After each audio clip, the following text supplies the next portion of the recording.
ಬಿಜೆಪಿಯವರಿಗೆ ಬುದ್ಧಿ ಭ್ರಮಣೆಯಾಗಿದೆ. ಅವರಿಗೆ ನಿಜವಾಗಿಯೂ ಮಾನ ಮರ್ಯಾದೆ ಇಲ್ಲ. ಬಿಜೆಪಿ ವಿರುದ್ಧ ಕಿಡಿಕಾರಿದ ಡಿಸಿಎಂ ಡಿಕೆಶಿ. ರಾಮೇಶ್ವರಂ ಕೆಫೆ ಸ್ಫೋಟ ಪ್ರಕರಣ ಬಾಂಬರ್ ಯಾರೆಂಬುದು ಗೊತ್ತಾಗಿದೆ. ಗೃಹ ಸಚಿವ ಪರಮೇಶ್ವರ್ ಹೇಳಿಕೆ.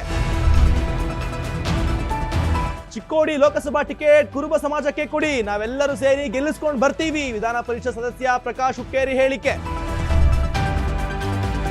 ಬಿಜೆಪಿ ಬುದ್ಧಿವಂತಿಕೆಯಿಂದ ಜನರನ್ನ ತಪ್ಪು ದಾರಿಗೆ ಎಳಿತಾ ಇದೆ. ಕರ್ನಾಟಕದ ಬಗ್ಗೆ ಕೇಂದ್ರ ಸರ್ಕಾರ ಬಹಳ ಉದಾಸೀನ ಮಾಡ್ತಾ ಇದೆ. ಕಮಲದ ವಿರುದ್ಧ ಕೆರಳಿದ ಸಚಿವ ಚಲುವರಾಯಸ್ವಾಮಿ.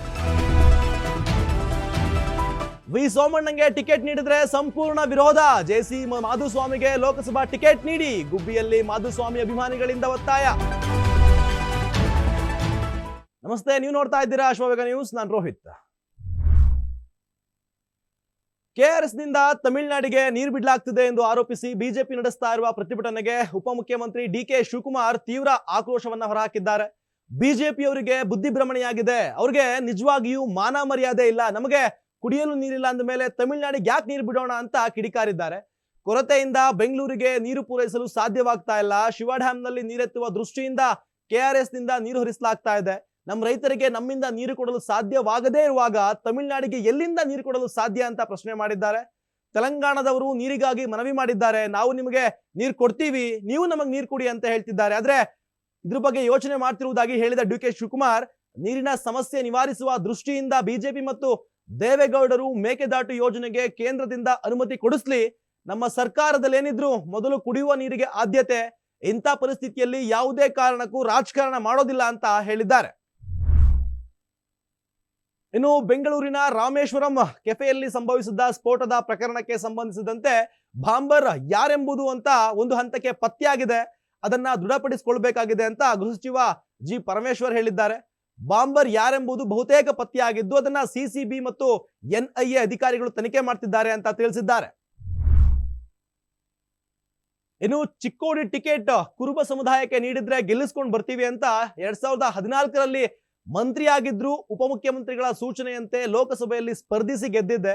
ಆಗ ಗಣೇಶ್ ಹುಕ್ಕೇರಿ ಅವರನ್ನ ಮಂತ್ರಿ ಮಾಡ್ತೀವಿ ಅಂತ ಭರವಸೆ ಕೊಟ್ಟಿದ್ರು. ಆದ್ರೀಗ ಪುತ್ರ ಗಣೇಶ್ ಶಾಸಕನಾಗಿ ಆಯ್ಕೆಯಾಗಿದ್ರು, ಮಂತ್ರಿ ಮಾಡ್ಲಿಲ್ಲ ಅಂತ. ಹಾಗೂ ನಾನಾಗ್ಲಿ ನನ್ನ ಮಗನಾಗ್ಲಿ ಮಂತ್ರಿ ಸ್ಥಾನ ಕೇಳಿಲ್ಲ, ಕೇಳೋದು ಇಲ್ಲ ಅಂತ ವಿಧಾನ ಪರಿಷತ್ ಸದಸ್ಯ ಪ್ರಕಾಶ್ ಹುಕ್ಕೇರಿ ಹೇಳಿದ್ದಾರೆ. ಈಗ ಲೋಕಸಭಾ ಚುನಾವಣೆಗೆ ಸ್ಪರ್ಧೆ ಮಾಡುವಂತೆ ಒತ್ತಡ ಬರ್ತಾ ಇದೆ. ನಾನು ಸ್ಪರ್ಧಿಸಿದ್ರೆ ಚಿಕ್ಕೋಡಿ ಕ್ಷೇತ್ರ ಗೆಲ್ತೀವಿ ಅಂತ ಲೆಕ್ಕಾಚಾರ ಇದೆ. ಆದ್ರೆ ಯಾವುದೇ ಕಾರಣಕ್ಕೂ ಲೋಕಸಭಾ ಚುನಾವಣೆಗೆ ಸ್ಪರ್ಧೆ ಮಾಡಲ್ಲ. ಚಿಕ್ಕೋಡಿ ಸಭೆಯಲ್ಲಿ 3 ಲಕ್ಷ ಕುರುಬ ಸಮುದಾಯದವರು ಇದ್ದಾರೆ. ಕುರುಬ ಸಮುದಾಯದ ಲಕ್ಷ್ಮಣ್ ರಾವ್ ತಿಂಗಳಿಗೆ ಕೈ ಟಿಕೆಟ್ ಕೊಡಿ, ನಾವೆಲ್ಲರೂ ಸೇರಿ ಗೆಲ್ಲಿಸ್ಕೊಂಡು ಬರ್ತೀವಿ ಅಂತ ತಿಳಿಸಿದ್ದಾರೆ.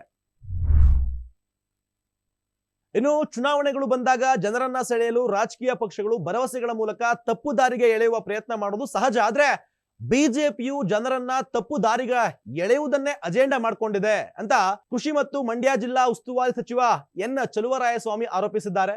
ಬಿಜೆಪಿ ಪಕ್ಷವು ಬಹಳ ಬುದ್ಧಿವಂತಿಕೆಯಿಂದ ಜನರನ್ನ ತಪ್ಪು ದಾರಿಗೆ ಎಳಿತಾ ಇದೆ. ಅದರಲ್ಲೂ ಪ್ರಧಾನಿ ಮೋದಿ ಅವರ ನೇತೃತ್ವದಲ್ಲಿ ಕಳೆದ 10 ವರ್ಷಗಳಿಂದನೂ ಜನರ ದಿಕ್ಕು ತಪ್ಪಿಸ್ತಾ ಇದೆ ಅಂತ ಟೀಕೆ ಮಾಡಿದ್ದಾರೆ. ಕರ್ನಾಟಕದ ಜನರ ಬಗ್ಗೆ ಕೇಂದ್ರ ಸರ್ಕಾರ ಬಹಳ ಉದಾಸೀನ ಧೋರಣೆಯನ್ನ ತಾಳ್ತಾ ಇದೆ. 6 ತಿಂಗಳಿಂದ ಬರ ಪರಿಹಾರಕ್ಕೆ ಮನವಿ ಮಾಡ್ತಾ ಇದ್ರೂ ಕೂಡ ಹಣ ಬಿಡುಗಡೆ ಮಾಡಿಲ್ಲ. ನರೇಗಾ ಯೋಜನೆಯಡಿ ಕೆಲಸ ಮಾಡಿರುವವರಿಗೆ 4 ತಿಂಗಳಿಂದ ಹಣ ಕೊಟ್ಟಿಲ್ಲ. ಕೇಂದ್ರದ ಬರ ಅಧ್ಯಯನ ತಂಡ ರಾಜ್ಯಕ್ಕೆ ಬಂದು ಪರಿಶೀಲನೆ ನಡೆಸಿ ಕೇಂದ್ರಕ್ಕೆ ವರದಿ ನೀಡಿದ್ರೂ ಕೂಡ ಅಮಿತ್ ಶಾ ನೇತೃತ್ವದ ಸಮಿತಿ ಒಂದೇ ಒಂದು ಸಭೆಯನ್ನೂ ಮಾಡಿಲ್ಲ. ಕೇಂದ್ರ ಸರ್ಕಾರಕ್ಕೆ ಧಿಕ್ಕಾರ ಕೂಗಬೇಕಿದೆ. ಈ ಚುನಾವಣೆ ವೇಳೆ ಬಿಜೆಪಿಯನ್ನ ನಿರ್ಲಕ್ಷ್ಯ ಮಾಡಬೇಕಾಗಿದೆ. ಕಾವೇರಿ ವಿಚಾರದಲ್ಲಿ ಸಲ್ಲದ ಮಾತುಗಳನ್ನಾಡ್ತಾ ಇದ್ದಾರೆ. ಜೂನ್ ವರೆಗೂ ರೈತರನ್ನ ಕಾಪಾಡುವ ಹೊಣೆಗಾರಿಕೆ ನಮ್ಮ ಸರ್ಕಾರದ ಮೇಲಿದೆ ಅಂತ ಹೇಳಿದ್ದಾರೆ. ಇನ್ನು ಗುಬ್ಬಿ ನೀರಾವರಿ ಯೋಜನೆ ಮತ್ತು ರೈತರ ಪರವಾಗಿರುವ ಮಾಜಿ ಸಚಿವ ಜೆಸಿ ಮಾಧುಸ್ವಾಮಿಗೆ ತುಮಕೂರು ಲೋಕಸಭಾ ಟಿಕೆಟ್ ನೀಡಬೇಕು ಅಂತ ಒತ್ತಾಯ ಮಾಡಿದ್ದಾರೆ. ಗುಬ್ಬಿ ತಾಲೂಕಿನ ಹಾಗಲವಾಡಿಯಲ್ಲಿ ಪ್ರತಿಭಟನೆ ಕೂಡ ನಡೆಸಿದ್ದಾರೆ. ಜಿಎಸ್ ಬಸವರಾಜ್ ಅವರ ಸಾಧನೆ ಶೂನ್ಯ. ಅವ್ರು ಹೇಳಿದಂತೆ ಕೇಳಿ, ವಿ ಸೋಮಣ್ಣಗೆ ತುಮಕೂರು ಲೋಕಸಭಾ ಟಿಕೆಟ್ ನೀಡಿದ್ರೆ ನಮ್ ಕಡೆಯಿಂದ ಸಂಪೂರ್ಣ ವಿರೋಧ ಇದೆ. ಕೆಲಸಗಾರ ರೈತಾಪಿ ವರ್ಗದ ಪರವಿರುವ ಜೆಸಿ ಮಾಧುಸ್ವಾಮಿ ಅವರಿಗೆ ಟಿಕೆಟ್ ನೀಡಲೇಬೇಕು ಅಂತ ಅಭಿಮಾನಿಗಳು ಒತ್ತಾಯಿಸಿದ್ದಾರೆ. ಇನ್ನು ಚರಂಡಿ ನೀರು ರಸ್ತೆಯ ಮೇಲೆ ಹರಿತಿರೋದಕ್ಕೆ ಅಸಮಾಧಾನಗೊಂಡ ಜನರು ಪಾಲಿಕೆ ಸದಸ್ಯನನ್ನ ಒತ್ತೆಯಾಳಾಗಿಸಿಕೊಂಡ ಘಟನೆ ಪ್ರಧಾನಿ ನರೇಂದ್ರ ಮೋದಿ ಅವರ ಸಂಸದೀಯ ಕ್ಷೇತ್ರವಾದ ವಾರಾಣಸಿಯಲ್ಲಿ ನಡೆದಿದೆ. ಸಾಕಷ್ಟು ಬಾರಿ ಹೇಳಿದ್ರು ಕೂಡ ಎಚ್ಚೆತ್ತುಕೊಳ್ಳದ ಅಧಿಕಾರಿಗಳು ಉಡಾಫೆ ರೀತಿಯಲ್ಲಿ ನಡೆದುಕೊಳ್ತಾ ಇದ್ರು. ಇದರಿಂದ ಆಕ್ರೋಶಗೊಂಡ ಜನರು ಪಾಲಿಕೆ ಸದಸ್ಯನನ್ನ ಕಟ್ಟಾಕಿದ್ದಾರೆ. ಕೋಜಾವಾನ್ ಬಳಿಯ ಮುಖ್ಯ ರಸ್ತೆಯಲ್ಲಿ ಕೊಳಕು ಚರಂಡಿ ನೀರು ಹಲವಾರು ದಿನಗಳಿಂದ ರಸ್ತೆ ಮೇಲೆ ಹರಿತಾ ಇತ್ತು. ಕೊಳಕು ಚರಂಡಿಯ ಬಗ್ಗೆ ಕೋಪಗೊಂಡ ಸ್ಥಳೀಯರು ಭಾನುವಾರ ಪ್ರಾದೇಶಿಕ ಬಿಜೆಪಿ ಕೌನ್ಸಿಲಿಂಗ್ ಗೀತಾ ಸೇಠ್ ಅವರ ಪತಿ ಜಲ ನಿಗಮದ ಜೈ ಅಶೋಕ್ ಶೇಟ್ ಅವರನ್ನ ಒತ್ತೆಯಾಳಾಗಿಸಿಕೊಂಡು ನಂತರ ತಮ್ಮ ಮೂಲಭೂತ ಸಮಸ್ಯೆಗಳ ಬಗ್ಗೆ ಧ್ವನಿ ಎತ್ತಿದ್ದಾರೆ. ನಂತರ ಪೊಲೀಸರು ಮತ್ತು ಅಧಿಕಾರಿಗಳ ಮಧ್ಯ ಪ್ರವೇಶದ ನಂತರ ಅವರನ್ನ ಬಿಡುಗಡೆ ಮಾಡಲಾಗಿದೆ. ಇದಾಗಿತ್ತು ಈ ಹೊತ್ತಿನ ಸುದ್ದಿ. ಹೆಚ್ಚಿನ ಮಾಹಿತಿಗಾಗಿ ನೋಡ್ತಾ ಇರಿ ಅಶ್ವವೇಗ.